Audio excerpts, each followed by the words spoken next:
Normally, at the start of a show, I'd give some scathing screed against religion to encourage people to call in and talk about their gods, but there have been some pretty heavy things in the news lately, and while this is a nonprofit organization, and so I, as a volunteer, am not allowed to name any specific politician or political party or whatever, I'd like to take this moment and this opportunity to talk to the people who have perhaps found themselves as affected as I have been by the state of the world and the state of the country lately. Learned helplessness is the term for the passive surrender of control when repeated failure begins to be perceived as inevitable. It's what happens when attempt after attempt after attempt produces nothing but negative outcomes and causes one to start to believe that those negative outcomes are completely out of their control. It's a phenomenon that's been experimentally demonstrated several times, like in the popular psychology class demonstration where one half of the class receives an easy puzzle and the other half is given an impossible, unsolvable puzzle. And after just a few minutes of watching half of the room seemingly solve what is obviously impossible, the students who think themselves to be failing will begin to consider themselves to be failures. And later on, when those same students are given the same easy puzzle as everyone else, they will consider it to be just as impossible as before. They won't even try because they know that they will fail. When I look around the world today, there are lots of reasons to feel helpless. Climate change is rampant, anti-intellectualism is on the rise, LGBT people are back in the political crosshairs, and immigrants of all kinds are stuck right along with them. Vaccination rates are decreasing, wealth inequality rates are skyrocketing, literacy rates are horrifyingly low, there are ongoing genocides in Gaza, Sudan, China, Congo, and ongoing violence and poverty all over the world. What can we do against such insanity? I can make some signs and go protest, but I have to buy the poster board from a big corporation like Amazon or Walmart, and I have to drive across town to do it, which burns a lot of gas. I can try to feed the homeless, but there are often laws against that, and any meat that I might give them contributes to factory farming. I can call my representatives and go out and vote, but the issues that matter most aren't popular enough to pass legislation on, and the best candidates on the ballot are certainly no angels. When we try and try again and again to make positive change in the world, only to be met with the same bullshit day in and day out. When we try to live in a more ethical way in one regard, only to find that we've been contributing to some atrocity in another regard. When bombings and school shootings and rampant institutional racism don't even make the news anymore. When every protest is met with violence, with no accountability, it is easy to learn helplessness, to begin to assume that those negative outcomes are inevitable, and that there is no difference that you can make. And that is exactly what the most evil people in this world want you to feel. Hopeless people don't march. Hopeless people don't vote. Hopeless people don't build. Hopeless people don't donate. Hopeless people don't share ideas. Hopeless people don't stand up to the masked men raiding their communities. If repeated failure to stop the tides of terror can teach you to be helpless, then the rich and powerful don't have to lift a finger to stop you because you will stop yourself for them. You may feel hopeless right now, but I need you to know that you are not helpless. Your voice may shake, your body may break, but you are not as weak as they want you to believe. People just like you, the people on the bottom, the poor, the destitute, the hungry, the hopeless, have always been the ones to drive the world forward.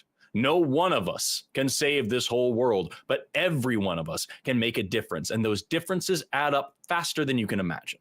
Holding community meetings at your community center, bringing aid to the protests, adding your bodies to the crowd and your voices to the chant, getting to know the people around you so that those in power can't convince you to distrust your neighbors. These are the actions that save the world in the long run. Each and every one of us has a decision to make every single day, and that decision is, what kind of difference am I going to make? Will it be positive, even a little bit? Will I make somebody smile today? Will I help somebody today? Will I stand up for someone today? Will I educate someone today? Will I clean up my little part of the world just a little bit today? Or will I simply not try and let the darkness creep in just a little bit further? So today, I am urging you, I am begging you to make the right choice. Make it again and again and again and again and again and again and again, because revolutions are not moments, they are habits. Kindness is not weakness, it is resistance. Compassion is not passive, it is power. Empathy is not sin, it is progress. And hope in the face of failure is not madness, it is defiance. Every act of love is an act of rebellion. So please keep your hope and your love alive, and do not let yourself learn to be helpless. Support your community, support charities, support each other, and we will get through this together.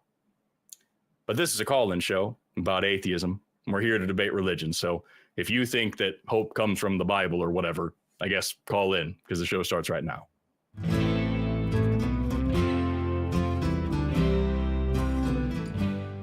Welcome, one and all, to the Atheist Experience. I'm your host, Forrest Valkai, and I'm joined today by the charming and handsome Jimmy Jr. How are you, my dear friend? Oh, you know just the right words to say. Powerful, powerful stuff. I am doing wonderful. Thank you so much for coming up here with me today. I'm trying to clean up my little corner of the world, and so that's why I wanted to come and sit next to you. So I'm looking forward to a good show.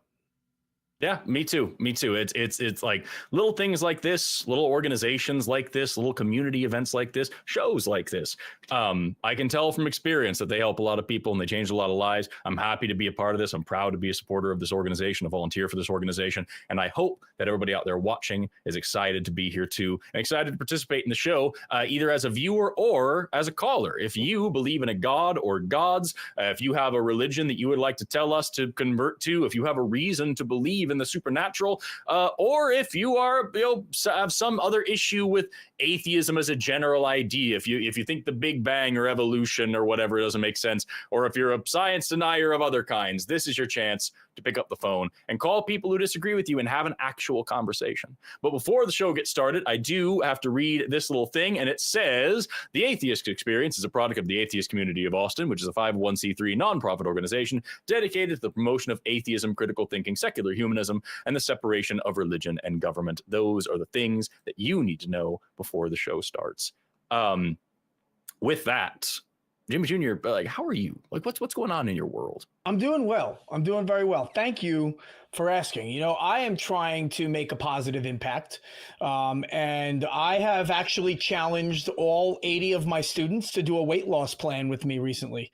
So I've been encouraging them and sharing my progress online with them. And I'm actually down 15 pounds. So, all right. Yeah, thanks.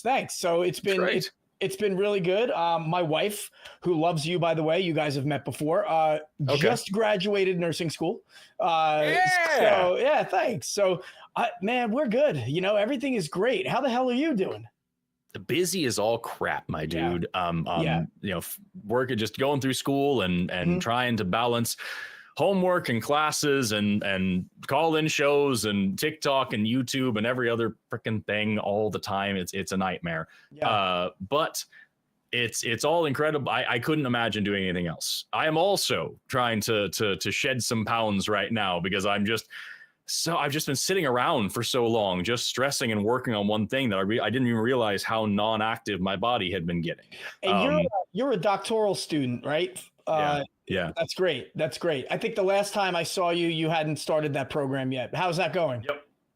Insane. I'm teaching myself chemistry from the ground up a lot of times. Well, before the show, we get here early, the hosts to get here early, and we do a tech checks and everything like that. And then we have a little bit of time to wait. And I had to just peace out because I'm currently in the middle of a take-home genetics exam. I'm doing a molecular genetics course this year. And I've got here next to me, I've got my textbooks here, and I'm bumping into these things as I'm sitting here because I'm trying to crank out this exam. And I'm starting my research tomorrow. I have to drive down to Oklahoma City and do that. It's so unbelievably stressful, but so unbelievably worth it. And it just makes me so happy. Yeah, I imagine. That's great. So I'm thanks for coming up and working with me today. You know, I'm hoping that we get some great calls. I really appreciate it. So I think, what did you say before the show? They were asking, well, who do you want to talk to today? And you said, well, I could always can always bash on some transphobes or something like that. Creationists and transphobes. Yeah. Yes. Yeah. Those. Yep. Yeah. So I'm hoping that they're listening and they'll give us a call. You know, I, you know, I see a lot of people that I love having to respond to changes in society, changes in the power structures that make up our country. Yeah. You know, and it breaks my heart that I could possibly do something more. And hearing your intro today, man, it just makes me want to do more, you know, and I hope that you were able to inspire somebody. I mean, I feel like if you just got one person to think more about, all right, how can I motivate my community? How can I be a voice in my community? Even if it's one meeting one day, right? You just go to this community planning meeting. You've never done it before. You're a little bit nervous. Just walk in, see what it's about. Yeah. But yeah, you know, so many of we never really see the changes coming. And then all of a sudden, you know, somebody that you love, somebody that you care about is affected by these changes. And you say, oh man, am I part of the problem? You know, and it's just it's a deep thing to think about. So your intro had me considering a lot. I really appreciate that because I gotta tell you, I wrote that intro largely for me to remember as well, because it really, as I said at the beginning, it's been really hard watching the news every day and tuning into my favorite channels every day and hearing like what's going on. And I have to hear about how children are being woken up from their beds in the middle of the night and dragged out of their homes in zip ties just to see if they belong there. And that's certainly not going to traumatize anybody, by masked men with no badges or identification or consistent uniforms. So we don't know if that's a kidnapper or not. And we're just supposed to be okay with that. And that's normal now, I guess. And it drives me up a wall to have to pretend like this is acceptable even for a second when it's just not. And I see families being torn apart, and I see, like I said, you know, LGBT people especially being tossed into the political crosshairs, being treated as demons and subhuman, and every immigrant being treated as if they're some sort of foreign invader and adversary. It is just this long-term proliferation of racist, hateful, homophobic, xenophobic, bigoted, call it what it is, fucking stupid rhetoric that has been normalized so much. And now we're pretending like we don't know where this came from. Yeah. And we're trying to go back and whitewash all of this just hideous rhetoric for the past few years. A great example, I said, I'm happy to talk to creationists or transphobes anytime. All the arguments against trans people, the exact same arguments that were against homosexuals while I was in high school, exactly the same crap. And it means exactly the same nothing. It's the same science denial on level with anti-vax and flat earth. It's conspiracy theory wrapped in ignorance. It's just insane. And yet it's on a national stage as if it matters, if it means something. It's bizarre. It's very bizarre. Yeah, absolutely. A misunderstanding, a willful ignorance, probably for large portions of our population, who just, feel comfortable in this zone where their tribe flourishes because the hate is not directed towards them.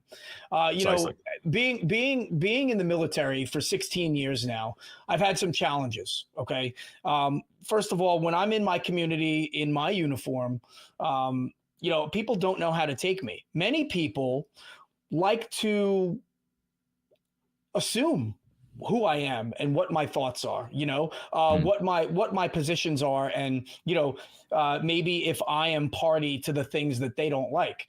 But I have to tell you, I've seen, the government do great things. I've seen the government do things I don't agree with. And, in the end, I am truly hopeful that the United States, will make the right decisions. I remember when Don't Ask, Don't Tell was repealed, and so many people who wanted to proudly come out and serve their country and be who they are did so, and I have served alongside so many wonderful members of the LGBTQ community who make me so proud to know that, like, if something terrible was going to happen and I had to rely on this person, they would be there. And it doesn't matter. It doesn't matter what they worship, even, who they pray to, but who they love, and I'm just hopeful that we can get to a place where we can all understand each other. Things are crazy right now, and I feel like being here and being a voice for my community and my people is a good contribution. So I just hope everybody takes my words as words that are encouraging and loving and supportive, and I hope everybody stays safe and is doing the best they can. Yeah. I feel like the same way on all accounts. And it is hard because I get where you're coming from. I'm a white dude in Oklahoma. People usually assume I'm on their team when I'm very not. And yeah, I get it.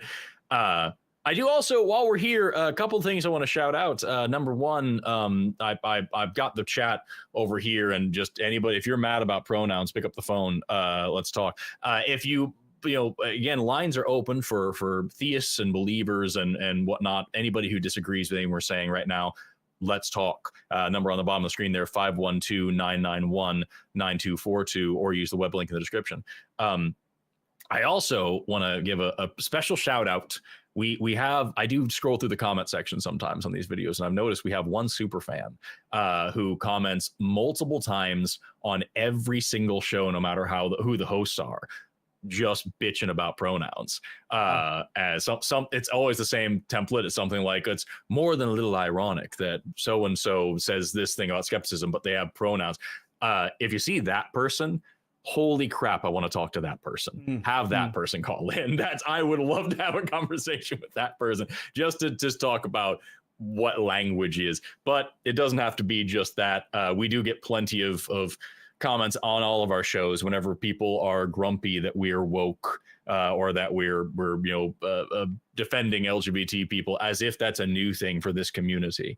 I said at the beginning of another show a long time ago that I used to watch the Atheist Experience when I was younger for 10 years. I would watch this show, and the best calls weren't even like, I loved the ones where somebody would tear down religion. Of course, that was the point of the show. But some of the best calls out there were the ones where you'd have some idiot calling in talking about gay people and how it's all unnatural and all this stuff. And this community stood up for those people. And now fans that have been supposedly fans for a very long time get butthurt and grumpy whenever we defend trans people, whenever we defend immigrants, whenever we defend any other marginalized group. It's really bizarre. And there is a major problem in the skepticism community, and I've spoken about this before, and I will again, a major problem in the skepticism community of people who think that skepticism is just disagreeing, and the more popular and progressive an idea, the more important it is to disagree with it, and the more people you upset, the more skeptical you are. So yeah, I would love to focus on that if we can during this show as we have people call in, because I want to put my own house in order. You know what I mean? Sure. Not just reaching out to the community. Well, I think what people need to understand too is, while we are seeking to expose the problems between religion and government being intertwined, rights for immigrants, rights for the LGBTQ community, trans people, these are all human rights, right? We might, and I'm sure that you've said this before, and this is a popular phrase, but I might disagree with you, but I will defend your ability to maintain your position, regardless of what it is. And I'm sure that was a really poor version of a really famous quote, who I can't properly attribute to right now. But while we may disagree, we fight for your ability to live in this little world where we're all kind of stuck and just need to get along.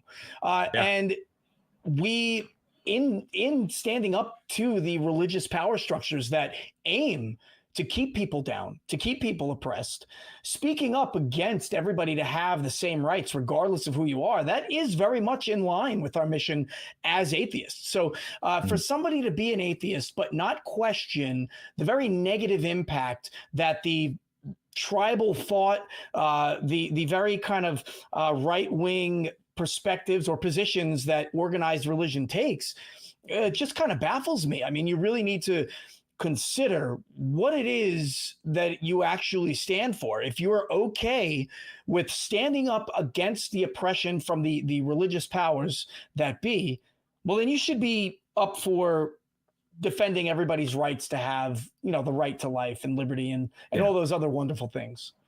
Yeah, I agree wholeheartedly. That's the biggest thing for me about skepticism is it's not just a way of it's not just a single position on a single issue. It's not a habit. It's not just a single way of thinking. It's a whole way of life.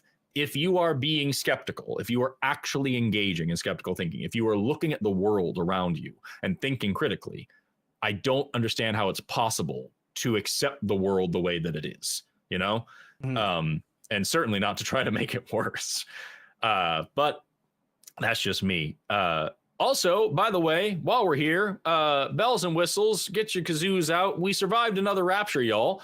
I think it was a couple weeks ago. We had yet another rapture happen. And now the dude on TikTok who said that the rapture was going to happen in September, and then it didn't. And he came out and made a video apologizing and said, I must have gotten something wrong. I'm so sorry. I'm never going to talk about this again. I'm going to stay out of the public spotlight. I'm not going to is now making new videos saying that it's going to happen tomorrow. And so we've got, because we were in the wrong calendar. We were looking at this calendar and not that calendar. And clearly Jesus really meant this other thing. This dude who, number one, has clearly never actually studied the history of the Bible, where we learn that the rapture is a modern idea. It's not an original concept. And more importantly, never even read the modern versions of the Bible where it says repeatedly that no one will know the day or the hour of the apocalypse, not angels, not man, not Jesus, but only God. By the way, kind of a big nail in the coffin there for the whole Jesus is God thing, but whatever. But Jesus himself says no one knows when it will happen, only the Father. I don't know, you don't know, the angels don't know, nobody knows. And he even says that it will be like the flood, when all the people in the world were just living their lives, and then all of a sudden one day the skies opened up and the flood came. It'll be equally as shocking and surprising. It'd be very clear. You will be surprised. And yet we have yet another wannabe prophet spreading this idea. And what bothers me about it the most is not just that somebody believes a crazy thing. It's that a lot of people believe that, and then they inflict that on their children. Right? You've got videos on TikTok of people sobbing and leaving notes for their kids. There's one video that went viral of this girl sharing a note that her mother left for her saying, I hope you repent of your sinful ways and join me in heaven, and all that's traumatic and abusive. The children that bought into it, that weren't atheists, that weren't skeptics, that really believed it, how are they going to deal with going back to school the next day after having believed wholeheartedly that they were going to float up naked in front of all of their classmates and die, and that was just how their life was going to end, and they've been preparing for that for weeks? It just that level of weirdness. I know religious trauma takes a lot of forms, but holy fuck, I can't imagine what that's like for a religious child who now has to go through whatever that looks like for their family. It's such an inappropriate situation to create for a child. I remember being in my confirmation class. I was raised Lutheran.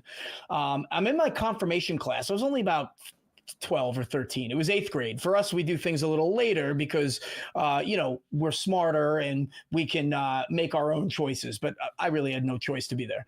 But anyway, I'm sitting there listening to my confirmation teacher tell us that he honestly believes that in the year 2000, we will have the rapture. And he honestly believes, and he knows in his heart that it's going to happen. This is also the same guy who told a group of 12-year-olds, my wife and I waited to have sex until we were married. Why? Why are you telling me this? Why would you? If I ever found out, excuse me, that a man in his 40s or 50s was telling my 12-year-old about the sexual habits of he and his wife, I'd have a big problem.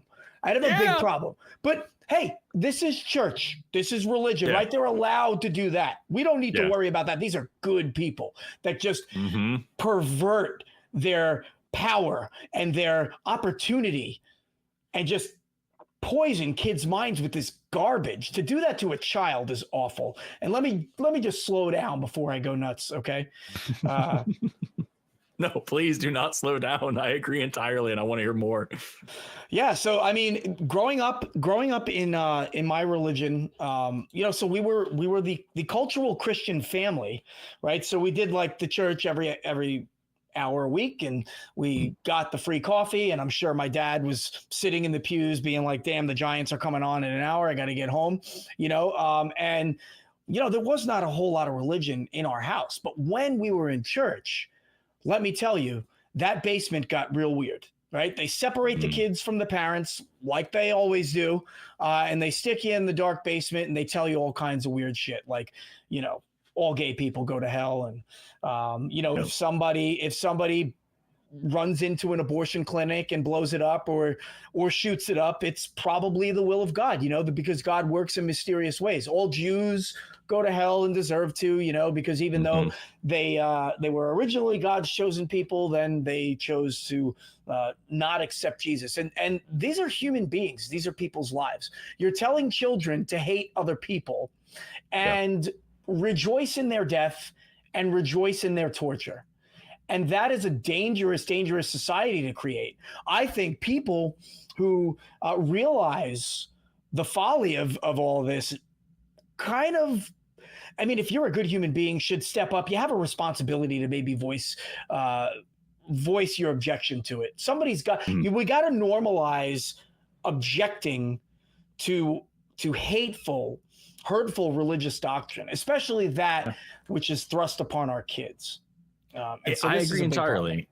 No, I agree entirely. And there's that old Douglas Adams quotes about, religion. And it's like, you're not allowed to criticize this. Why not? Because you're not, that kind of thing.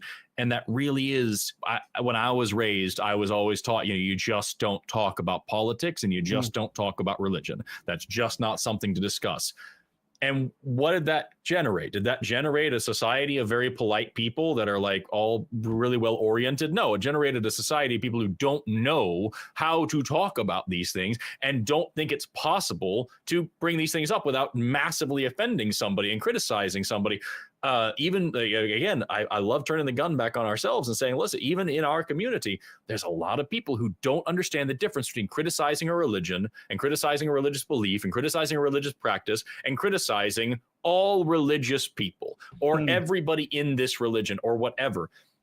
You talk about these ideas, everything you just said, teaching your children that they are so evil, that they deserve to go to hell. And the only way they will be allowed the grace of not being tortured forever is if they prostrate themselves and genuflect enough and brag and pray and all these things.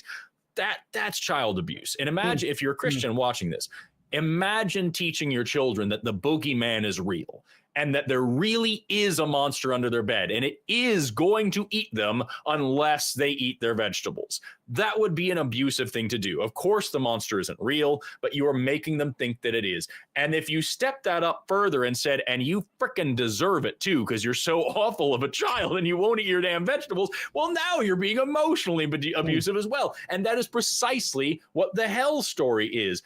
And so to be able to criticize that is super important, but then to make sure to put the caveat, the reason why the parents are doing this is because that shit was done to them. They are abusing their children because they were abused, and that abuse was called love. They were told this lie, this sick, manipulative mockery of love, that God loves you so much that he'll burn you forever if you don't love him back. That fucked up version of love was what was thrust upon them. And now they are passing that on to their children. It is generational trauma. It is cyclical abuse. And if you want to not be a part of it, maybe don't teach your children that they're sinful just for being born. It's also part of their tribal identity. It's kind of, that is it's the network that they create among their friends and close family, family and close friends. And it's how they identify. It's how they relate to the group. And it's just what their life is defined by. We got to break those chains. Yeah. hurt people, and we gotta help people out. And that's what these shows are for. This is to remind people that there are the best thing about these shows is reminding people that there are options. You can talk about this stuff. I have met so many religious people who watch shows like this for the first time and hear people talk negatively about religious belief for the first time, people criticizing God, people criticizing the Bible for the first time. And it's a breakthrough moment just to be able to hear that. Like, oh shit, they said something negative about Jesus and no lightning came out of the sky. The earth didn't swallow them up. And worst of all, what they said made sense. Like you. Yep. Sorry. No, you go ahead. What were you saying? Like you, when I came across the Atheist Experience, I was already kind of close to saying, all right, I'm no longer a Christian. But the biggest moment for me was, holy shit, people are talking about this. I have never heard a conversation like this. Yeah.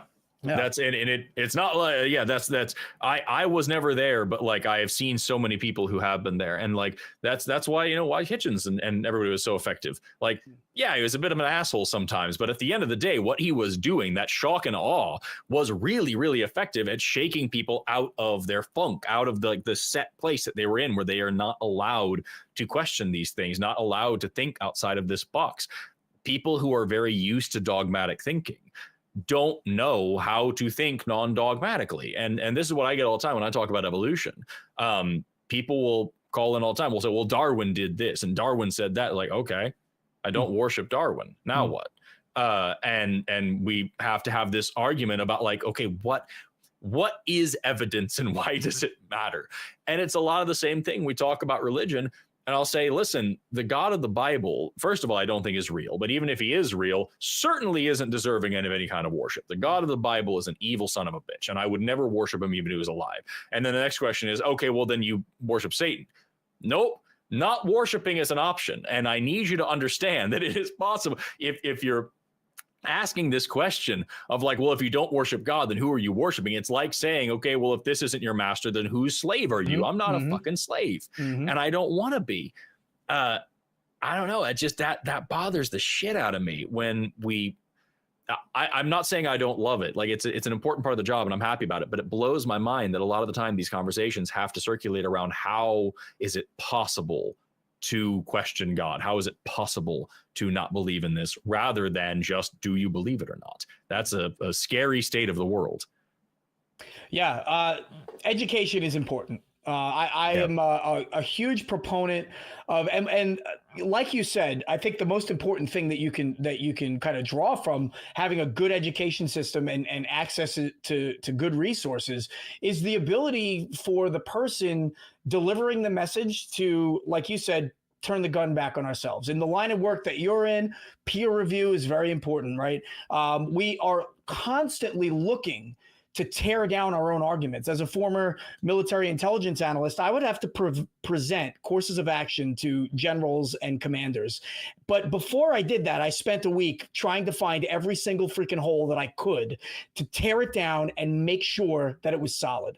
And, it is okay to say, I have this idea, now let's destroy it. Now let's tear it completely down to make sure that the idea works. That is healthy. That is the sign of somebody who is mature and willing to find the truth. Instead of just saying, well, whose slave can I be? Who will be my master? Right. Instead, say, why do we need masters? I think that's a more important question. Yeah, it's like that old quote about like, what was it? When I feed the poor, they call me a saint. When I ask why they're poor, they call me a communist. It's the same thing as like it's just if I disconnect from this, they're like, oh well, who are you going to obey and worship then? What's going on? It's strange. We've got a couple of calls on the line here, and we'll start talking to those folks now. Again, though, if you're out there and both of our calls on the line now are atheists. That's why we haven't talked to them quite yet, because we usually prioritize theist calls. And we wanted to let the theists have some time to call in. But hey, if you out there believe in a God, if you believe that we're mischaracterizing your belief, your religion, please set us straight. Please call in and talk to us. We want to have these conversations with you because they're important. As we've been discussing here, we think these things are harmful. If you do not, this is your chance. But for right now, let's talk to Jeff calling in from Louisiana, who wants to know why humans tend to seek meaning about the universe and where that comes from. Jeff, you are on the Atheist Experience with Forrest and Jimmy Jr. How are you doing today? What's up? I'm doing great. How are y'all? I'm all right. Cool. So, yeah, I grew up, to give a little backstory, I grew up in a religious household. I've been deconstructing for a number of years, and thanks to everyone in this whole space that helped do that. I really appreciate it. And I started reading the book Sapiens, and they were talking about how humans, like, they think that part of why we may have evolved to be kind of the most dominant species on the planet is because of our adaptation of fire and being able to use fire. And then that got me thinking that, like, maybe it's built into being human to be curious about things and to try and understand how they work. And I was thinking, if we had hundreds of thousands of years, I think maybe 100,000 years of evolution, not exactly sure on the time frame there, but like of kind of doing that, it would make sense that we would become a species that is super curious about how things in the world work. And then that might lead to questions like, where did everything come from? Why are we here? What's the meaning and purpose? Maybe that's how religions evolved. And I was thinking that, like, I think Dawkins actually said that the question of, like, what's the purpose of the universe doesn't really make sense. It's kind of just like, it's not a real sensible question. So anyways, I'm curious to get y'all's thoughts on, does that theory make sense? Do you agree with it? Do you disagree with it? Do you have a different perspective?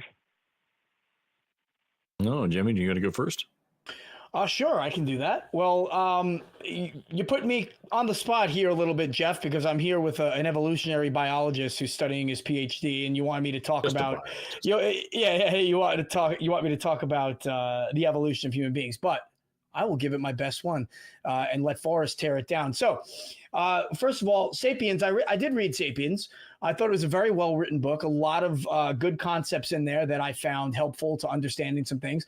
I do want to caveat that with, excuse me, there is a lot of critique about that book that maybe the author didn't specify certain concepts well enough. Maybe he wasn't well-versed enough to be able to speak intelligently to certain things in there. So I want you to take it with a grain of salt that, of course, in any situation when somebody is able to put forth their ideas on how mankind or anything, humankind, excuse me, came about, it's susceptible to be torn down a little bit. I think that human beings are, and when I say they're social creatures, I think that we tend to identify with a group because of the old concept, the tendency, maybe the innate need and instinctual desire to have safety in numbers. And so we form these little tribes, these little in-groups, right? I think there was a time in human history where the in-groups were small. There were a lot less people. There was a lot more land. And there weren't that many things for us to do. We wandered instead of settling, right? So things got smaller, and then things got more, or excuse me, things were smaller, like our scope was smaller. As it got more complex, as we grew in number, I think the tribes grew and started to compete a little bit more, probably a little bit more violently. And that old saying, knowledge is power, I think is applicable there. I think that humans, in conjunction with their need to be the most powerful tribe or the need to have all the knowledge, on a very base level, I'm talking, probably want to have all of the answers. And when they don't have them, they make stuff up. And then they use that institution that they've created to control the rest of the population. I think generically speaking, that is what we can see. Now, there are also very honest and very non-threatening people who also want knowledge, who want to do good for the rest of the tribe, the rest of the species, et cetera. And so there is an ambiguity there, but us being curious is probably linked to our need to survive and our desire to just have the power where it benefits us. And so that's where I would top off my ability to speak to that subject. I'll kick it over to Forrest. I think there's you hit a lot of nails on a lot of heads there, and like what I think is really interesting about it is when you look at like I'm gonna go outside of what I know and then closer to what I know. But like starting from the outside, because it's not my area of expertise. As far as I remember, religions tend to start like the earliest, kind of things is very much to do with like the sun and light and warmth and protection and all these things that come with the sun. And then you get like hunting coming in, food and whatnot. And then you get like fertility coming in. You see all these images of very busty, very curvaceous women being drawn and like all these things. And you kind of have this like systemic or systematic growth of religious belief. But what I find more interesting than just that timeline is looking at like how religions compare between different types of societies. If you have a society that's very hunter-gatherer, then you're going to have a more animistic religion. You're going to have a religion where everything is alive and where the lines between culture and nature aren't really there. If they are, they're very blurry, as opposed to if you have a very large trade-based society, a very multicultural society with lots of different people coming in and out, ancient Greece, ancient Rome, right? You're then going to have this huge pantheon of gods who are capricious and very human in their behaviors and desires and emotions, and who have specific control over specific things, but generally don't really care about the broad scope of stuff. That's not really their job. And then when you get into really big societies, then you get what you're talking about, where you have a monotheistic religion where God is not just present, he is omnipresent, and he's in your house, and he's in your bedroom, and he's in your brain, and he's making sure that you behave. When the state cannot compete with the size of the society, when the state cannot maintain surveillance, they invent a boogeyman to be surveillance monster for them. And so like, that's kind of how we, like, as far as I remember, as like how we start to see the progression go in terms of like how societies grow. So like early on, religious belief centers around the things that society needs, answers those unanswerable questions. What's happening in the sky when there's these flashes of light? Surely there's somebody out there doing that. What are those pinpoints in the night of what? Maybe those are things, people, beings. Maybe those are campfires far away. What caused, this hurricane to blow in and knock down my house? It must have been some dude that can make hurricanes, right? And then as you grow more and more, you are like, hey, my entire life is this boat and catching fish. Surely there's some dude who cares about that. And it can't be the same dude who cares about that lady over there with her corn, because that dude's busy. So like, I need my own dude, and I'm going to name him this. And like, then eventually you've got Big Brother. And so like, that's the way that I was taught to see it. I want to be very clear. I'm not a religious scholar. That's just the way that this was taught to me. The way that I see it as a biologist is that religion is a domestication tool for humans. Like, long and short of it is it's just a way to keep people in line on the large scale. But then I am also only talking about like religion as we colloquially know it today. I don't know. There's a lot of stuff there, and I hope that answers some of your questions. Maybe like kind of get you in the vibe of what we're talking about. Yeah, that's interesting.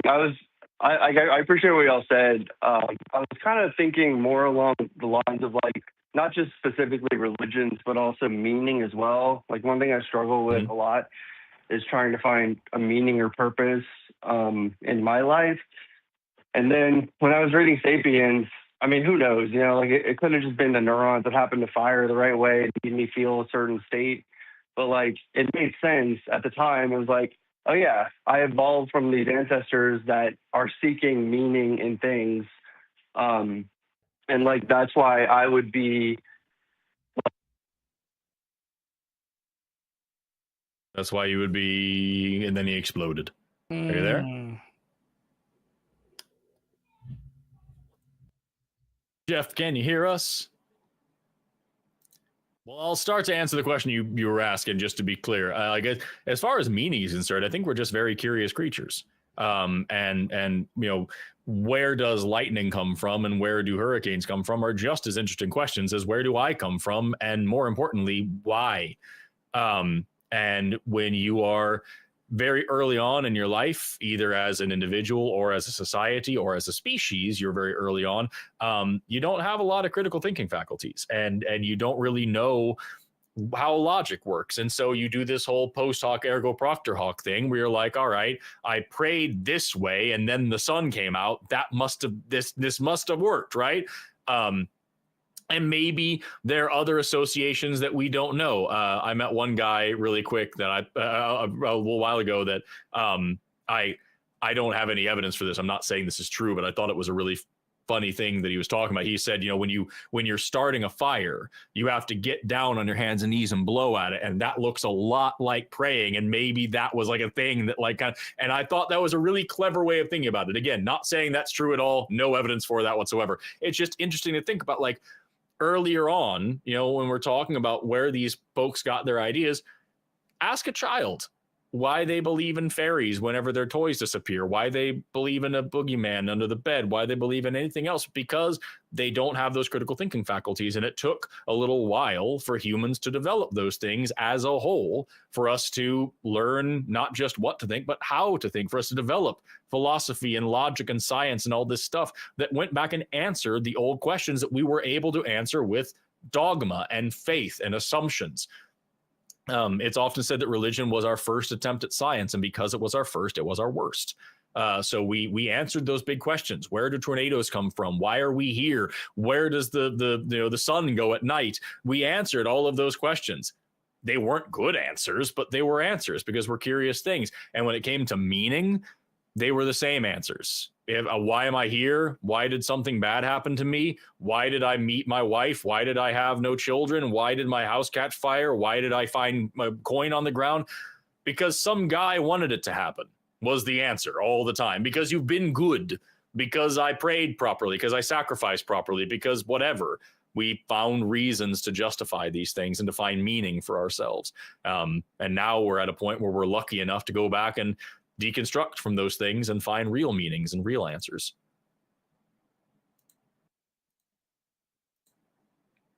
Anyway, with that, Jeff, it sounds like you are dead. We will miss you. Rest in peace. But we appreciate you spending your last breath calling into this show. We're going to move on now to some other callers. I don't know. Do you think I missed anything there? No, I don't. I thought that was great. And I really liked your explanation of people creating gods out of the things that were important to them. There's a certain line of longitude where across that region, the gods where there was like very little rainfall, the gods tended to be storm gods, right? And then south, they tended to worship more of the moon god that had an impact on tides and rivers flooding and things like that, and so the moon god was really important. And the early Greeks, Poseidon is the earliest documented god in that pantheon, even though he's not the head of the pantheon, but they come from a very aquatic and an island seafaring society. Makes sense why Poseidon would be there first. And so I thought that was wonderful. I always love talking about the origin of some of these really great stories. And I thank Jeff for the questions. It was a lot of fun. And again, I want to stress, like, there are people who actually study this shit. What I'm saying is just parroting from what I've learned from them. I'm a biologist, not a religious scholar, a philosopher, anything like that. So I encourage you to look up what those folks say about this stuff. But everything that I said is just crap that I've learned from them that I'm trying to make sense. With that, let's move on to our first theist caller of the day. We've got Anatoly calling in from New York, who wants to talk about why people turn away from religion. Anatoly, you are on the line with Forrest and Jimmy Jr. How are you doing today? Hello, sir. I'm doing great. How are you guys? Never had a bad day, dude. Yeah. That's great. Okay, so I basically gave like a short sentence about about what I'm claiming, at least. Should I state it, or?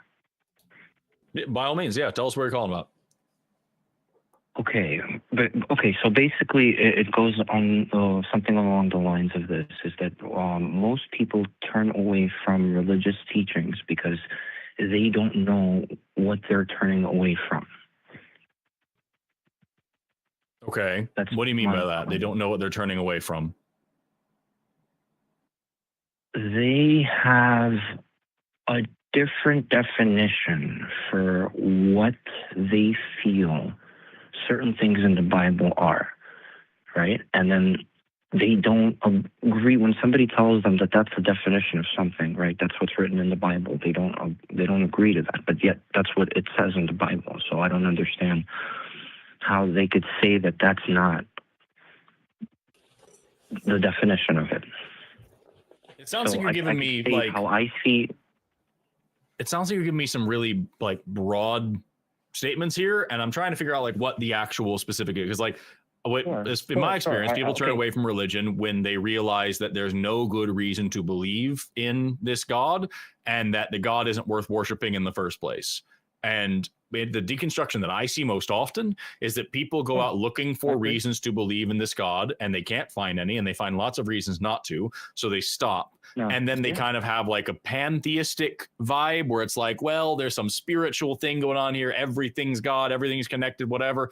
And then they slowly deconstruct from that. But if you're talking about religion, just in terms of you're saying the Bible, you only need to read the Bible to know why you should not believe in the Bible. And you only need to think about the implications of the God of the Bible to know why you shouldn't worship that God either. Okay. Can I guess state my understanding of, our God, the Christian God, right? Sure. Because I went through this too. Like I was religious. I was atheist. I came back to religion. So I'm not saying I don't understand why people leave, right? I fully do understand. I wasn't like, oh, I wanted to be a sinner and I left. It wasn't. I just never heard it said in such a way that made sense to me. Like nobody ever was able to put religion and let's say evolution together for me in a way where I was like, yep, that makes sense. So let me just ask you a question really quick, or a couple of questions just to understand, because you're going to talk about your Christian belief, your belief in the Christian God. Really quickly, do you believe that the Bible is true? Yes. Okay. Do you believe that it is true? I think I'm asking a follow-up question. Do you believe Yes. Do you believe that the Bible, as a book, as a story, as a history of the universe, do you believe that the Bible is literally 100% true? Every word is accurate? Or do you think that it's something that needs to be interpreted and taken in context, and it's been changed and altered and annotated throughout history, and so some of it's not right, some of it is, and you kind of have to vibe with certain parts of it? Which of those do you believe? Okay, I guess it would be a combination of those things. So I think every single story is in the Bible is true to us, like not a physical truth like you, a scientist, would say is true, right? Not like, oh, there was a guy his name was Noah, and he walked around and did all these things, right? But it's kind of like the same way that a very good hero is represented in a story is the way Noah was represented at the time. And it was a different time too. So that's why people are like, oh, why are all these horrible things? Well, it's because society did all these horrible things, or like all the slavery in the Bible. Yeah, there was slavery, and there was slavery everywhere then. We moved away from my follow-up question then, Anatoly, is do you believe that the God character in the Bible is an accurate representation of who and what God actually is?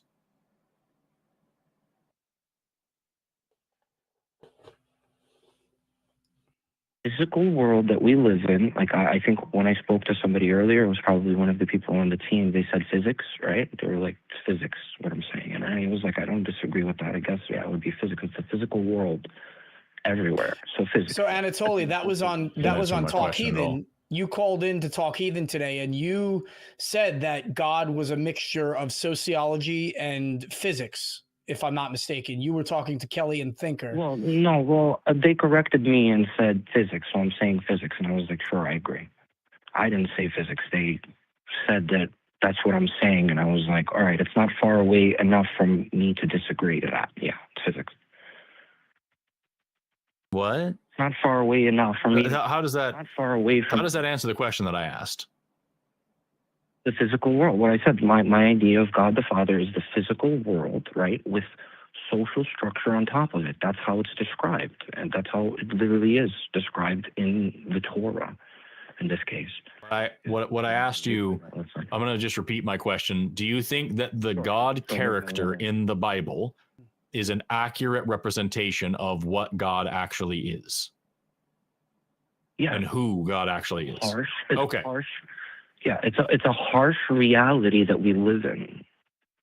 Okay. So the God character of the Bible, just to be clear, the God character in the Bible is a thinking agent, someone who has authority and has abilities that are beyond the scope of what we presume as the natural world, who can do great and powerful things, and who has emotions and a mind and makes decisions based on whatever's going on in his emotions and mind. We're not just talking about the laws of the universe here, like Spinoza's God. I'm asking you specifically about the God character in the Bible, the one who speaks, the one who acts, the one who makes decisions. That character, you think, is an accurate representation of who and what God really is. That's what I'm asking you. Well, yeah, those are two. Well, those could be misinterpreted by me, because I could be like, yes, that's what I think. But I'm asking what you think. I'm not asking you what you've interpreted. I'm just asking you what you believe. Right. No, well, I could misinterpret your question, is what I'm saying. I don't know how I could possibly make it more clear. Do you want me to restate it in a better way? Yeah. I could also say that, yes, it's a good interpretation of what God really is. Yes, that's true, right? But also it not be a fact, because when like a physical fact, like you think of it as a scientist, and that's what I'm saying. What I'm saying is that when you are about to pursue something and it could work out or not work out, what makes it work out? And what do you need to do what sacrifice do you have to make in order? I have no idea what you're talking about. I'm sorry. I'm so lost. So let's just take at face value what I think you're saying. What I am. Tell me if I'm wrong. I'm trying not to misrepresent you, Anatoly. What it sounds like you're saying is that the character of God in the Bible is an accurate representation of who God is, but isn't necessarily an accurate representation of like how God actually has been. It's metaphorical or allegorical. It details out like the actual character of God hypothetically, but not necessarily literally. It's as if I were to say like Abraham Lincoln Vampire Hunter, the book, right? Not really what Abraham Lincoln actually did, but the character in the book seems to be a good representation of who Abraham Lincoln was as a person. That's what we're talking about, right? When we're talking about this, is that a good analogy of what you're talking about?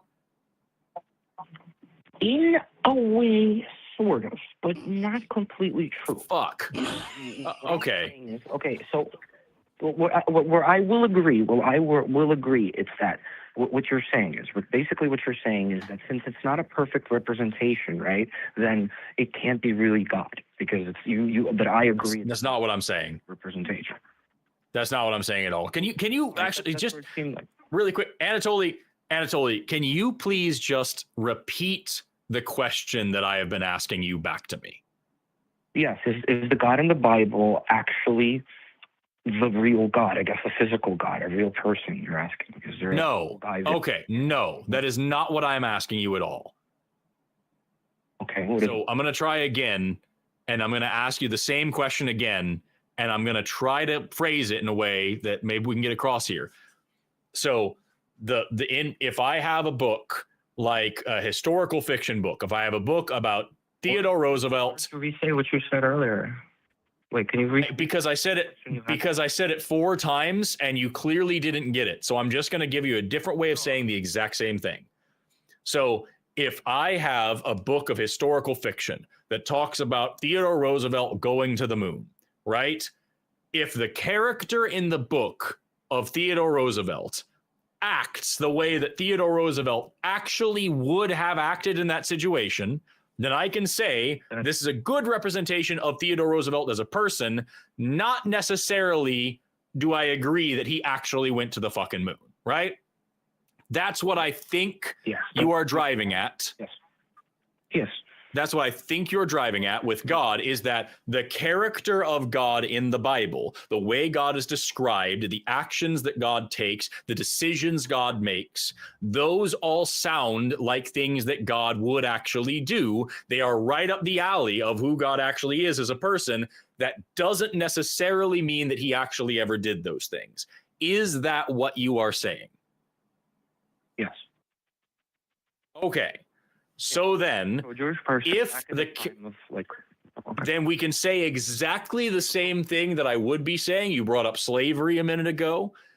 Normally, I would point out that the God of the Bible commands slavery.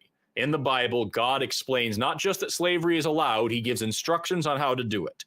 So what I can say to you in this situation is, even if that didn't happen, if that is an accurate representation of what God would have done in that scenario, he's still an evil piece of shit.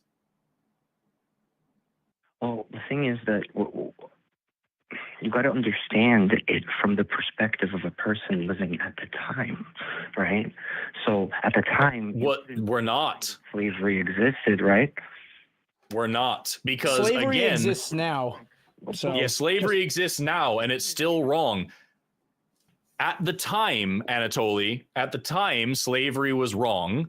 And God in the Bible, again, not saying this had to happen, not saying this did happen, but the God character in the Bible found the time to make very strict rules about disobeying your parents, about eating shellfish, about trimming your beard, about planting crops, about wearing specific garments, about cutting your hair. He burned 2 people alive for putting the wrong incense in an incense burner. The God of the Bible is very clear and very able to take strict actions to change societies in a massive way. But instead of stopping slavery, he made it happen more. He didn't just say it was bad. He said, do it. No, he didn't make it happen more. He didn't make it. He didn't make it happen more. What he did? He commanded it. Rules. Yeah. What he didn't command it. What he did was he gave specific rules for the society that was there at the time. he commanded it, though. Didn't he not tell Moses to take the Midianite girls for themselves, all the ones that didn't know a man? Isn't that slavery? That's sex slavery. And then I think he said, take the women into slavery, right? Murder the men, take the women into slavery. So that sounds like a command.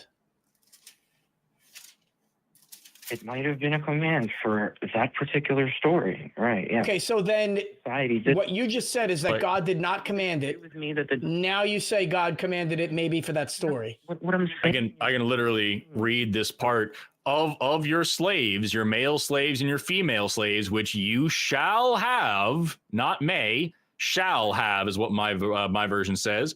They shall be of the heathen around you. From them you shall buy male and female slaves. And it goes on to say that they are your property, that you can pass them down to your children. He goes on to explain how to beat them. He goes on to give different rules for Hebrew slaves, that they can only be tricked into lifelong slavery, and here's how to do it. Like, this God is evil, no matter what. that evil God or society, right? I don't know if it's the structure, because it's 2 things there. Remember? My God, 2 things. No, it's not. This is a story about a character, and the character is doing a thing. I'm saying my God, right? What I said is my God is the structure of reality and social order on top of it. But you also said that the character of God in the Bible is an accurate representation of the God that you believe in.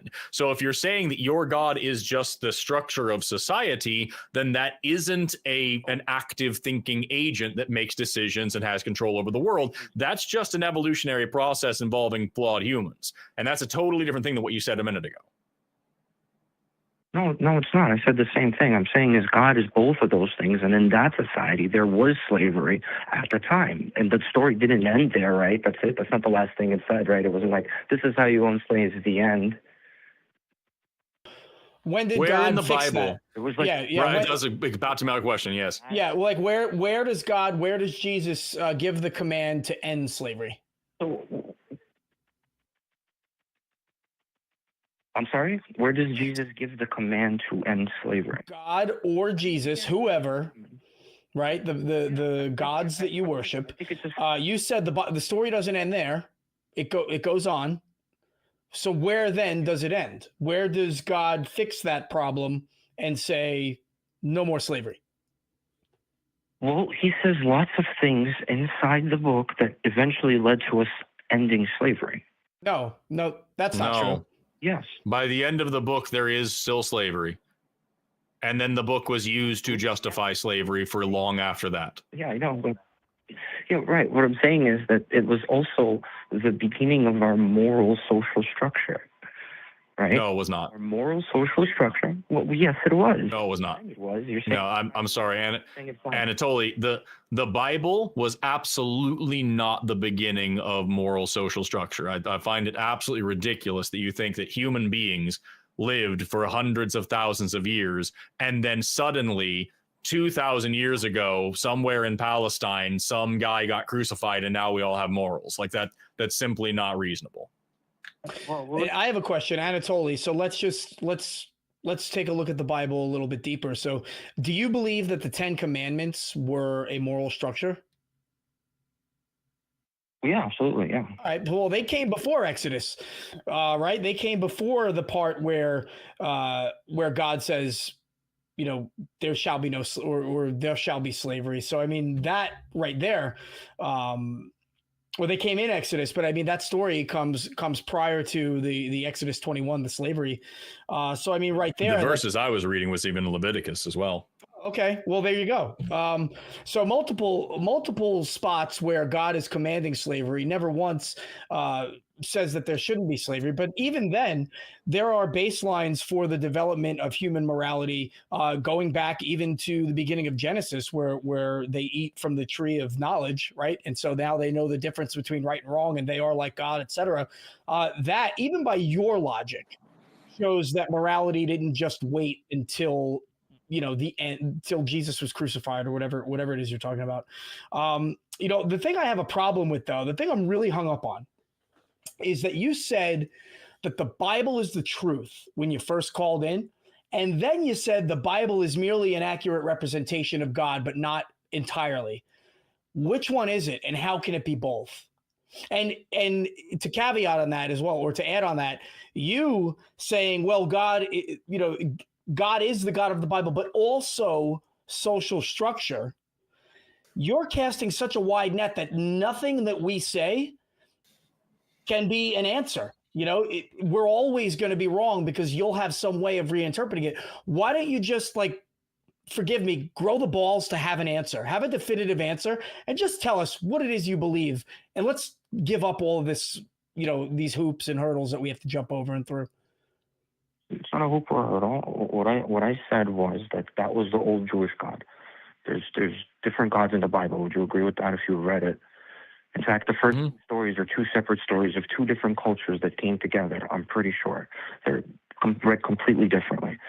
But when they look, I agree that the God of the Bible is interpreted in is represented in totally different ways, and I agree that the Bible is in no way univocal about God, who God is, what God can do, anything like that. So yes, a plain reading of the Bible would indicate that this God character is either several different people, or there are several different gods at the same time, or that the person writing the Bible is drunk. Either one.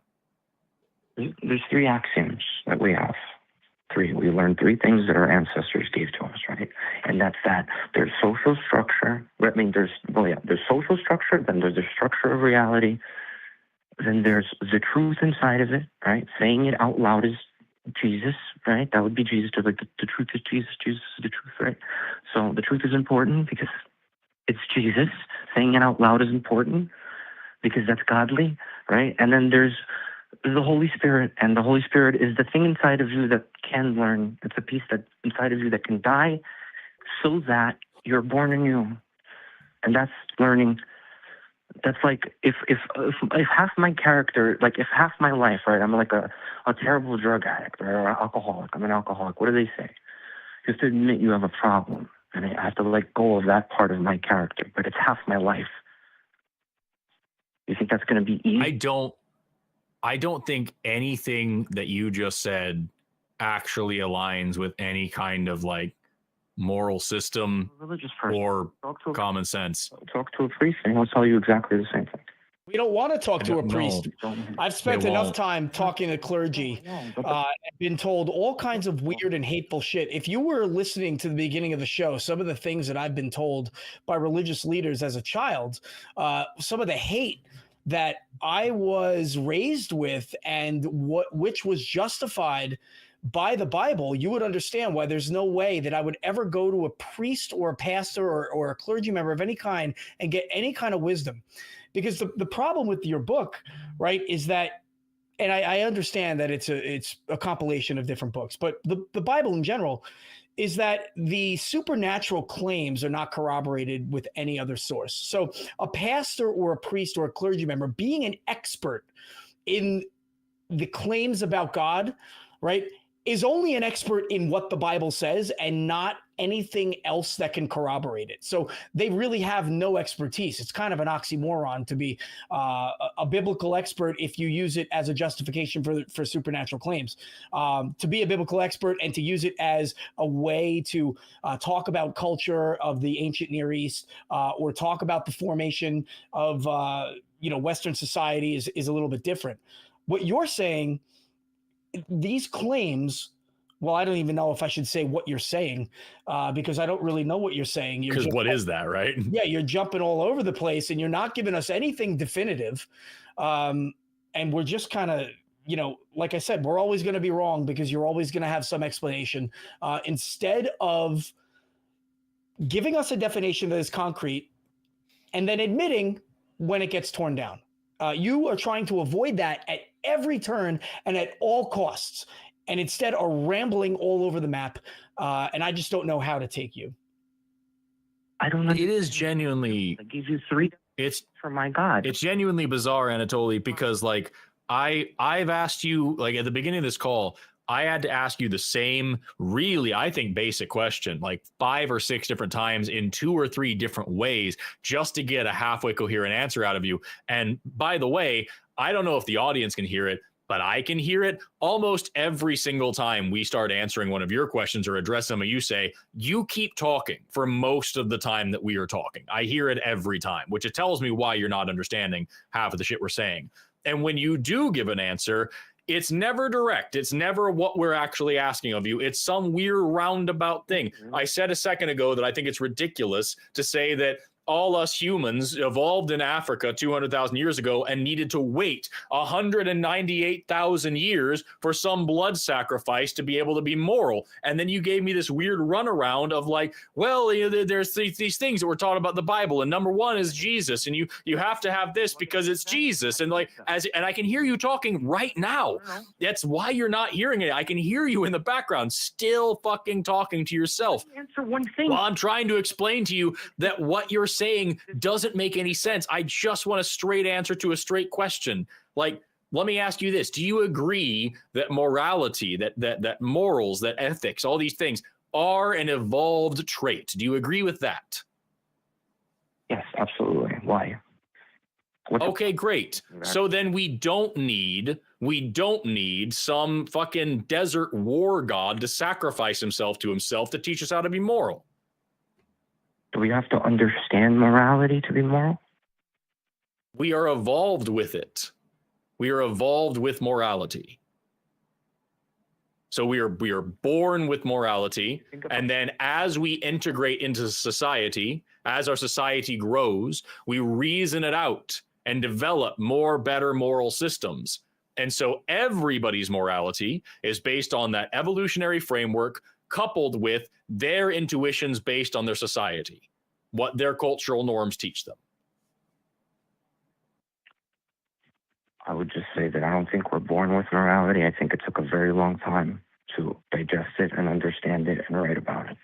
And over time. Okay, you don't think we're born with morality. So you think that every baby is just born amoral or immoral? Yeah, I think that morality is learned because it's on top of us, like God. And we slowly. Okay, then how do you explain the fact that non-human animals also exhibit moral behavior? Because it's on top of us.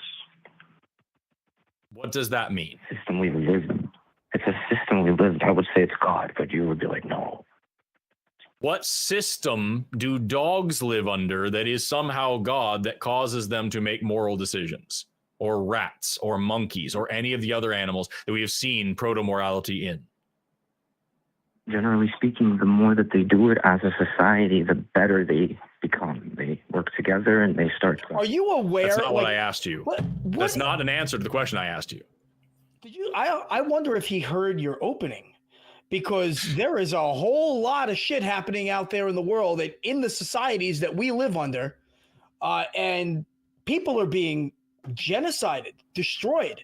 I mean, Forrest named 3 or 4 key genocides happening around the world. And we all live under this structure. And you're saying that the more we practice morality in this society, the better we get at it. Yet I would say that we are seeing killings on a scale that we haven't seen probably since the 1950s.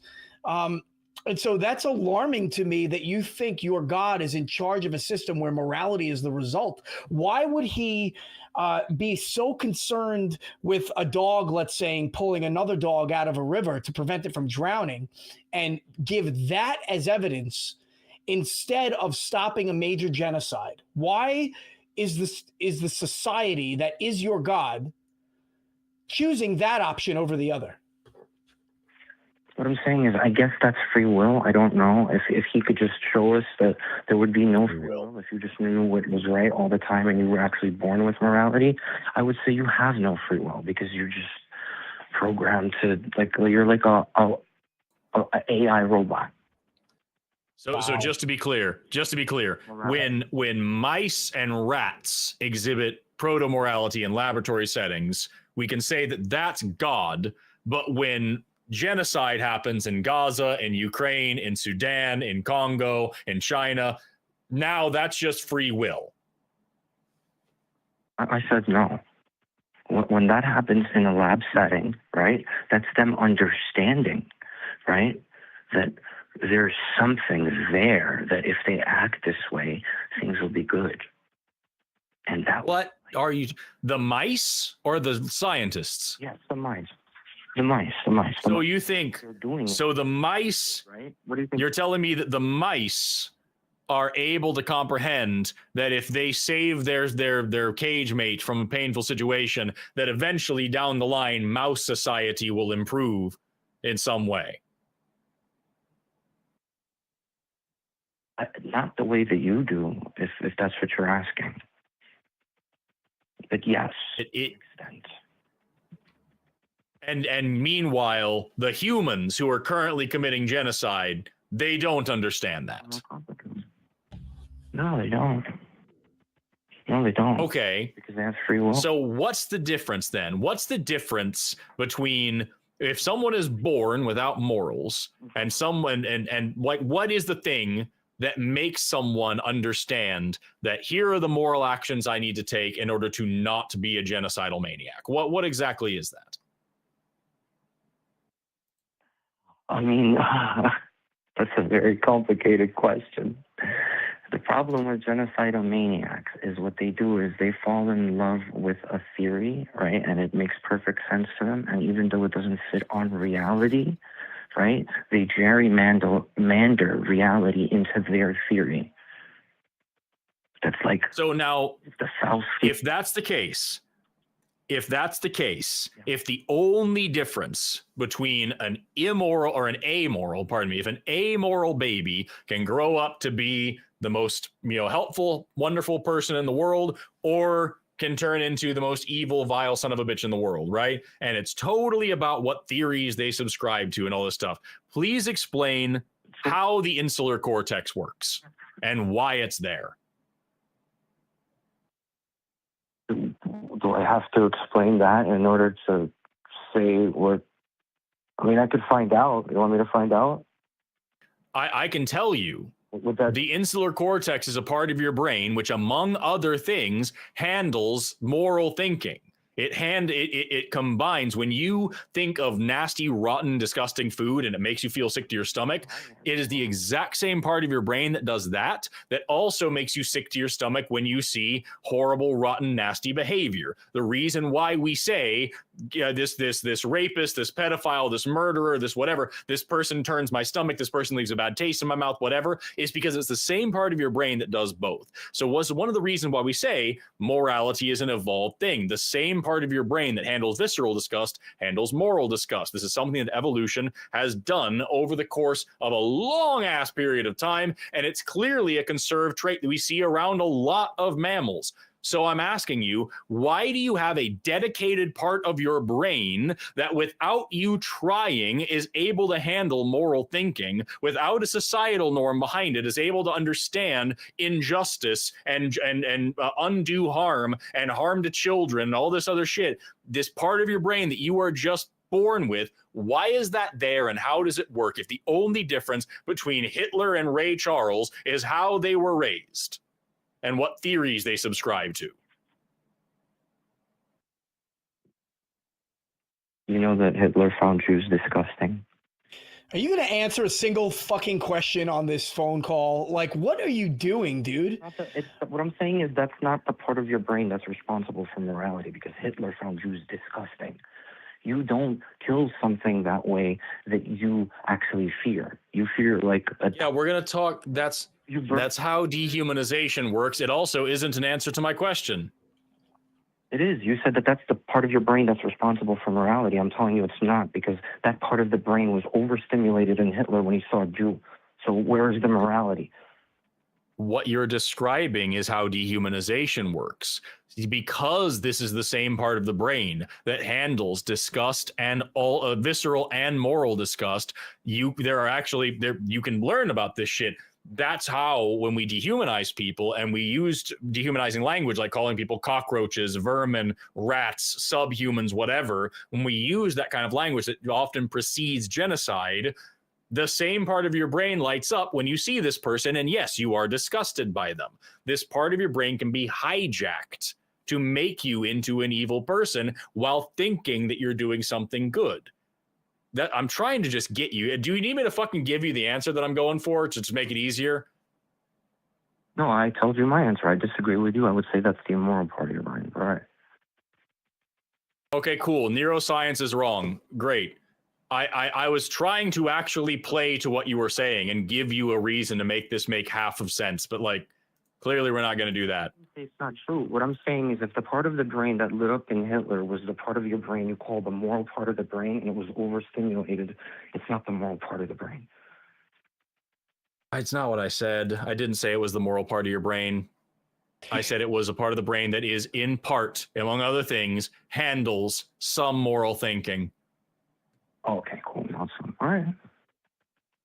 And I was trying like hell to give you something that made fucking sense, even a little bit, so we can actually have something to debate about and something to talk about, rather than just talking about whatever weird fucking idea you've woken up with today. Because I still don't even fundamentally know whether the God you believe in is a physical guy or not. You've yet to answer any straightforward question. Yeah, I want to get back to that, because Anatoly, you've hijacked this conversation and just kind of thrown all kinds of different landmines in it. And I want to ask you one thing, okay? So you brought up the two different accounts of Genesis, right? They're different. Chapter 1, chapter 2. Okay, so chapter 1 is God, and he exists outside of the Garden of Eden, right? He is this person that, or this being, I should say, that is clearly superior in every way to human beings. Chapter 2, however, God is, as he's creating the Garden of Eden, is physically walking around in the garden and is a distinguishable human-like creature, okay? Which one is accurate?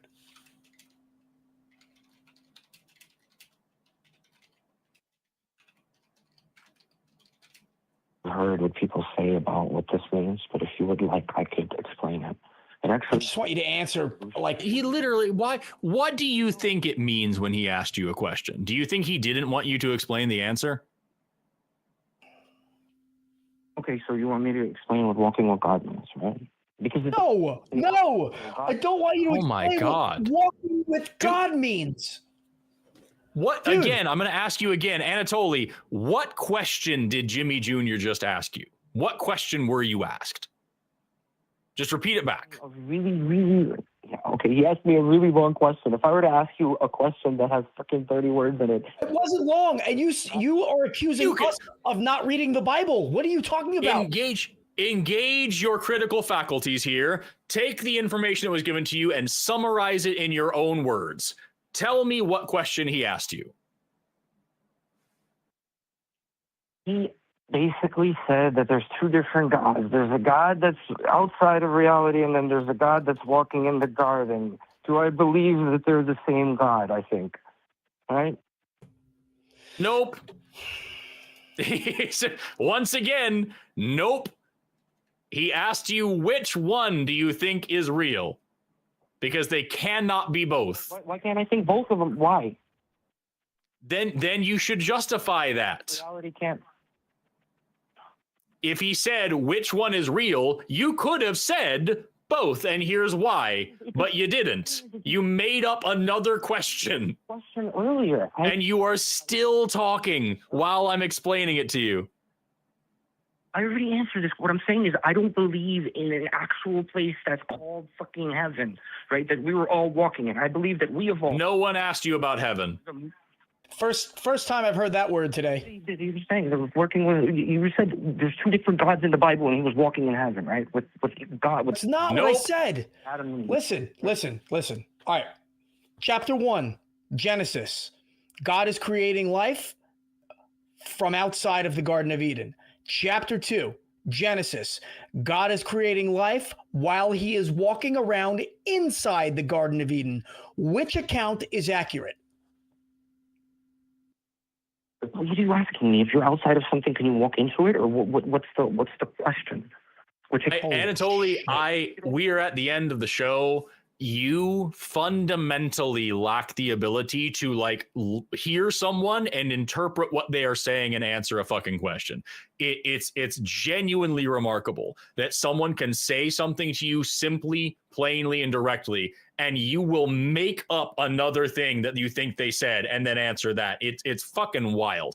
I am actually genuinely encouraging you to really just fucking try baby books about reading comprehension and listening comprehension and how to understand when someone says something to you, they're saying the thing that they said, not whatever the fuck you wanted them to say, not whatever the fuck you think they said. Whatever they said is the thing they said. That shouldn't be a hard concept. I encourage you to practice with it. But for now, it's 4 minutes till the end of the show. I think it's good for us to wrap up. Jimmy Jr., what do you think? Do you want to continue beating your head against this particular brick wall? No, I think once you're done with the baby books, maybe you should read the Bible after that. That'd be a great place to start. Anyway, have an awesome rest of your day, Anatoly. And again, what I just said is have an awesome rest of your day. That means have an awesome rest of your day. And whatever the fuck you think I meant by that, who knows? Have a good day now. Bye-bye. Good gravy, dude. Wow. It's just... I hope at least, maybe he won't admit it outwardly, but I hope in some way he's questioning something about what he already believes. Maybe his preconceived notions have been challenged just enough that he's going to do some investigation and just won't admit it to us. And I'm fine with that. I don't think, and I mean this sincerely, I don't think he knows what just happened. Mm-hmm. I don't think that he understands the conversation that we just had in any respect. I was trying to give him ammunition against us, and I couldn't give him, I couldn't get a solid argument out of him. I couldn't get a single sentence. Just wild, dude. To the person in chat who says, can a car or house come from nothing? The show is created, or the world is created by an intelligent being. You've had an hour and a half to call in. We've been here waiting for your call. And instead, you got that guy who doesn't know what questions are. So sorry, I guess your God will be unheard of for yet another week. Jimmy Jr., my dude, do you have anything else before we proceed to wrap up the show? Ooh, does wrapping up the show include super chats? Because we got a bunch. Oh, flip, dude. Yes, it actually does. Yeah, let's do that. Nice. You want me to go, or you got it? I've got some pulled up. You go first. I'll do the next one. All right. Science Lover sent a sticker of a fox hugging a heart. And I love that. And he gave us 349 Thai baht. Well, hello to our friends in Thailand. Hell yeah. Then we got, is it Nick's Doc, who sent a lemon hugging a lime? Fuck yeah. And $49.99 in good old American freedom dollars. Thank you very much for that. Nice. I sincerely appreciate it. Nice. Jason Jones, $20. Jimmy, a military intelligence analyst. They called them 98 Charlies when I was a 98 Golf Russian linguist. Hashtag no gods. Nice. I'm glad we have something in common. And thank you for the $20. I don't know if I said this or not, but I did drop a link in chat to a paper about morality in the brain and has some cool information about the insular cortex in there. So check that out if you're interested in that. Or if you don't want to believe like Anatoly that just neuroscience is wrong because Hitler existed or whatever. Then we've got Duke of Shostka. Neat. Sent 5 European money to say the logos is an ingredient of rational observations, more wisdom, tweet wisdom, the wisdom of Peterson. What the fuck is any of that? Hey, Duke of Shostka coming back with 5 more euros. Are we a joke to you? A German tribe who invented the individualistic part of Western identity? Also, hope he's lactose intolerant, smiley face. I don't know if I'm tracking on that one.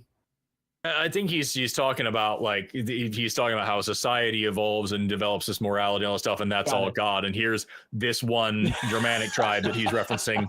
Okay. That did. And also, I want to throw out there just like and not to nitpick what this person is saying. I think that's but like just as from an anthropological perspective, individualism isn't even the only option. And this was wild to me. During my first master's, I was in an archaeological theory class, and we were talking about individualism and how it developed and how other societies aren't individualistic. And as an American, individualism has been pushed upon me as a value and an ideal so much. I genuinely didn't know that was an option to not do that. Dividualism is a thing where instead of saying, I am my own person and I represent my own ideas and I'm a self-made whatever, a individualistic society sees themselves as an extension of their community. I am here as an extension, as the result of my family and my friends and my neighbors and all this thing. And the society building up for a long time leads to me as the spearhead, not as the standalone person. And it's a totally different way of looking at yourself.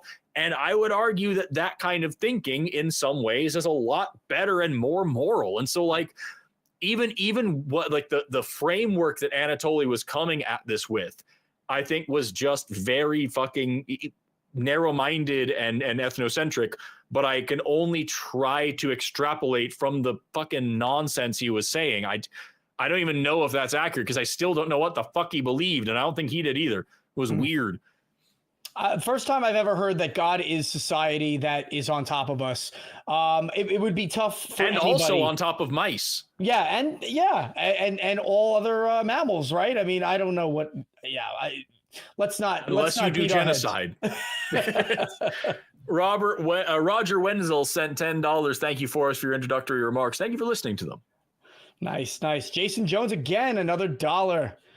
All right, I appreciate that. And then Science Lover is going to close it out, but I think he's talking to me here. I was a 98 Golf. Check. Small world. Oh, and I guess he just finished his career off in Thailand maybe, and is now giving us another 349 Thai baht. So appreciate all the love. That's very cool. Before we wrap up, I just want to remind everybody, please like the video and subscribe to the channel, enable notifications, and comment below on your favorite caller of the day. We only have the 2, and if you say Anatoly, I'll never do this show again. We've got another way to support us is by sending super chats. We read all of them today, so next time you see us on screen, please send your super chats and let us read those as well. Join our weekly watch parties at the Free Thought Library on Sundays for live viewings of Talk Heathen and the Atheist Experience every single Sunday now. Doors open at noon. It's a great place if you want to build community and connect with other atheists. And last but not least, we want to give a big shout out to the crew who pull this show together and make this whole thing happen. You guys are absolutely fantastic, and we quite literally would not be here without you. So thank you very much for being here. It's really cool to have all of you and very cool to pull this together. with that, that's the end of the show, everybody. Jimmy Jr., any words to close us out? Anything to send us off? Yeah, well, I just want to echo what you said. Theists, believers, you just let this guy represent you for the last hour. So do better. Do better and challenge us. And, we're not here to attack you. We want to have a good conversation. So give us a call next time. And the man on the middle of the screen with his entire face in the middle of the camera, that's Kelly Laughlin. Thank you so much for being our backup host and for hanging out in the wings. I appreciate it. Thanks a lot. I appreciate it. I've been talking to Anatoly for 4 days now, I think, on the internet. He has not answered a single question. It's always is that why your hair is gray now? yeah. It's every time you ask him something that he can't answer, he just pivots to a different topic. So I mean, it's rough. really, really frustrating. And I just want to point out too, like one of the things that he told me during Talk Heathen, Forrest, and I was hoping it was going to get brought up here, was that absolutely nobody understands evolution. And I was hoping he was going to say that to you, because I understand it. Somebody does.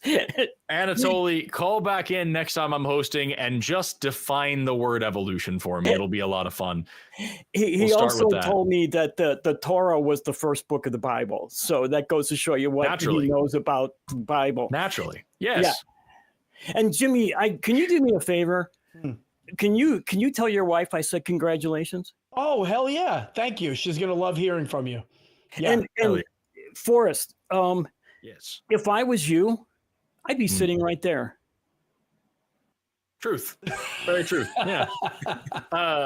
Thanks so much, everybody, for tuning in. Thank you to our producers making this show possible. Thank you to our mods in chat for keeping things clean there. Thanks to the people in chat, even the ones that sucked and didn't call in. Thank you to all of our callers that sucked, even the ones that made us want to put a freaking brick through our brains. Thank you for watching. Have an awesome rest of your day. Never stop learning. Free Palestine. Bye-bye. What will it take for you to start opening your eyes, to stop questioning the bullshit everyone around you buys? You think it's any of your business what goes on between my thighs? I wonder when we'll be rid of your life.